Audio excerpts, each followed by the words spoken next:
22 లక్షల మంది స్టూడెంట్స్ భవిష్యత్తు ఒక్క పేపర్ లీక్ వల్ల ప్రమాదంలో పడితే ధర్మేంద్ర ప్రధాన్ రాజీనామా ఇచ్చాడు. సోనం వాంగ్చు నిరాహార దీక్ష ముగిసింది. ప్రభుత్వం కఠిన చర్యలు తీసుకుంటాం అని చెబుతోంది. కానీ అసలు ప్రశ్న ఇంకా మిగిలే ఉంది.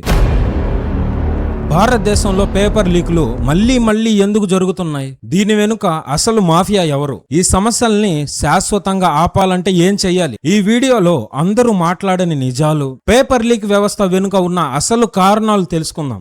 Biggest medical entrance exam has been cancelled.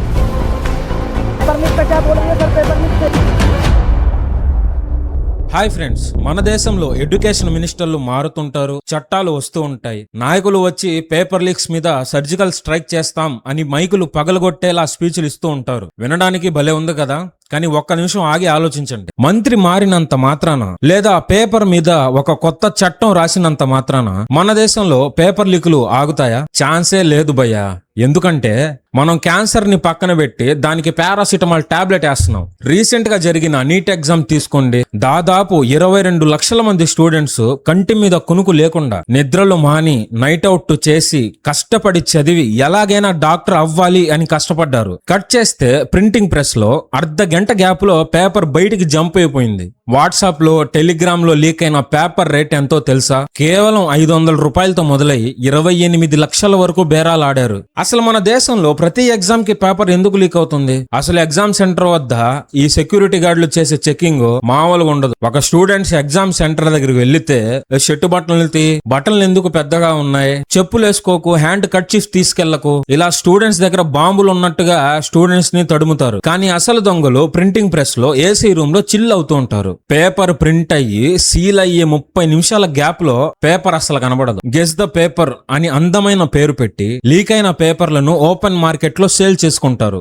300 రూపాయలు ఇస్తే కొన్ని క్వశ్చన్లే వస్తాయి. అదే 28 లక్షల రూపాయలు ఇస్తే ఏకంగా ఒరిజినల్ క్వశ్చన్ పేపర్ మీ చేతిలో ఉంటది. షాకింగ్ మ్యాటర్ ఏంటంటే 2014 నుండి ఇప్పటి వరకు మన ఇండియాలో 150 మెయిన్ క్వశ్చన్ పేపర్లు లీక్ అయ్యాయి. మరి ఇన్ని క్వశ్చన్ పేపర్లు లీక్ అయితే ఎంత మందికి జైలు శిక్ష పడిందో తెలుసా? కేవలం ఒక్కడికే. అవునండి, మీరు విన్నది నిజమే. కేవలం ఒక్కడికే జైలు శిక్ష పడింది. మిగతా వాళ్ళంతా హ్యాపీగా బెయిల్ మీద బయట బిర్యానీలు తింటున్నారు. ఇక పేపర్ లీక్ అవగానే మన రాజకీయ నాయకులు ఇచ్చే రియాక్షన్లు చూడాలి, కమ్మగా ఉంటాయి. అపోజిషన్ వాళ్ళు వచ్చి మీ హయాంలో 10 పేపర్ లీక్ అయ్యాయి, మీరు రాజీనామా చేయండి అంటారు. అదే వీళ్ళు అధికారంలోకి వచ్చాక అబ్బో మీ టైంలో అయితే 12 అయ్యాయి, మాదే నయం అని కంపారిజన్ చేసుకుంటూ ఉంటారు. అంటే ఇక్కడ పేపర్ లీకులు కామన్, రాజకీయాలే ముఖ్యం. మన మధ్యప్రదేశ్ లో జరిగిన ఆనాటి వ్యాపం స్కామ్ గుర్తుందా? అచ్చం శంకర్ దాదా ఎంబీబీఎస్ సినిమాని రియల్ లైఫ్ లో చూపించారు. హాల్ టికెట్ లో పేపర్ ఏమో ఒకటిది, లోపల కూర్చొని ఎగ్జామ్ రాసేవాడు ఇంకోడు. టీచర్ ఉద్యోగాలు, పోలీస్ రిక్రూట్మెంట్లు,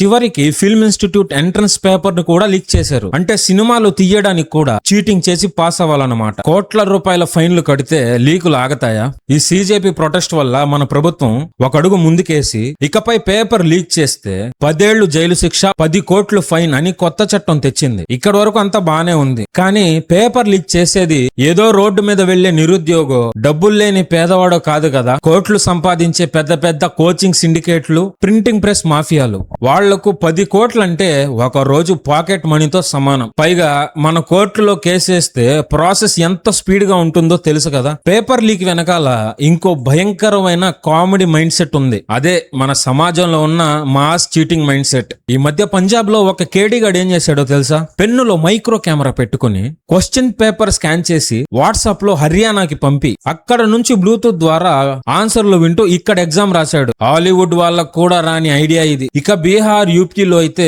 స్కూళ్ల గోడలు ఎక్కి మరీ తల్లిదండ్రులు పిల్లలకు స్లిప్పులు అందిస్తున్న వీడియోలు చూస్తే అబ్బో ఎంత ప్రేమో అనిపిస్తుంది. పిల్లాడికి మంచి చదువు నేర్పాలి అనే తల్లిదండ్రుల కన్నా ఎలాగోలా పాస్ చేయించాలి అనే తల్లిదండ్రులే ఎక్కువైపోయారు. 1992 ఉత్తరప్రదేశ్ లో యాంటీ కాపీయింగ్ యాక్ట్ తెచ్చి చీటింగ్ చేసే వాళ్ళని జైల్లో పెట్టారు. దానికి జనాలు ఏం చేశారో తెలుసా? నెక్స్ట్ ఎలక్షన్ లో ఆ ప్రభుత్వాన్ని పడగొట్టి కొత్తగా వచ్చిన ప్రభుత్వం చేత ఆ చట్టాన్ని రద్దు చేయించారు. అంటే మా పిల్లల్ని చీటింగ్ చెయ్యనివ్వరా అని ఓట్లతో కొట్టారన్నమాట. మరి దీనికి సొల్యూషన్ లేదా? లీకులు ఆపడం సాధ్యమేనా అంటే ఖచ్చితంగా సాధ్యమే. మన దగ్గరే కొన్ని సూపర్ మోడల్స్ ఉన్నాయి. First UPSC model. యూపీఎస్సీ లో ఇప్పటి వరకు పేపర్ లీక్స్ ఎందుకు జరగలేదు? జరగవు. ఎందుకంటే ప్రింటింగ్, డిస్ట్రిబ్యూషన్ అంతా వాళ్లే ఇన్ హౌస్ లో చేసుకుంటారు. థర్డ్ పార్టీకి కాంట్రాక్టులు అస్సలు ఇవ్వరు. Second model G advance computer model. Exam హాల్లోనే చివరి 5 నిమిషాల్లో క్వశ్చన్ పేపర్ డీక్రిప్ట్ అవుతుంది. ముందే ప్రింటింగ్ ఉండదు, పేపర్ కటింగ్ అస్సలు ఉండదు. ఇక third model China Gao కావో system. చైనాలో ఎగ్జామ్ సెంటర్ల పైన డ్రోన్లు తిరుగుతూ ఉంటాయి. ఫేషియల్ రికగ్నిషన్ జామర్లు ఉంటాయి. ఇక్కడ చీటింగ్ చేస్తే ఏకంగా 7 ఏళ్లు జైలు శిక్ష. ఇక fourth model randomised online papers. ఒక 20,000 క్వశ్చన్లు ఉన్న ఆన్లైన్ బ్యాంక్ నుంచి ఒక్కొక్క సెంటర్ కి ఒక్కొక్క క్వశ్చన్ పేపర్ ర్యాండమ్ గా జనరేట్ అవ్వాలి. అప్పుడు ఒక సెంటర్ లో లీక్ అయినా దేశమంతా ఎగ్జామ్ ని క్యాన్సిల్ చేయాల్సిన అవసరం ఉండదు. పేపర్ లీక్ అనేది కేవలం ఎగ్జామ్ బోర్డు ప్రాబ్లం మాత్రమే కాదు, మన సిస్టమ్, లీగల్ ప్రాసెస్, ఇంకా మన ఆలోచనలో ఉన్న పెద్ద లోపం. ఇప్పుడు ఈ కొత్త యాంటీ లీక్ చట్టాల వల్ల పేపర్లు లీక్ అవ్వడం ఆగుతాయని మీరు అనుకుంటున్నారా? లేదంటే మళ్ళీ పాత కథే రిపీట్ అవుతుందా? మీ అభిప్రాయం ఏంటో కింద కామెంట్ చేయండి. ఈ వీడియో నచ్చితే లైక్ చేయండి. నేను చెప్పిన ఇన్ఫర్మేషన్ వాల్యుబుల్ అనిపిస్తేనే మన ఛానల్ ని ఇప్పుడే సబ్స్క్రైబ్ చేయండి. జై హింద్.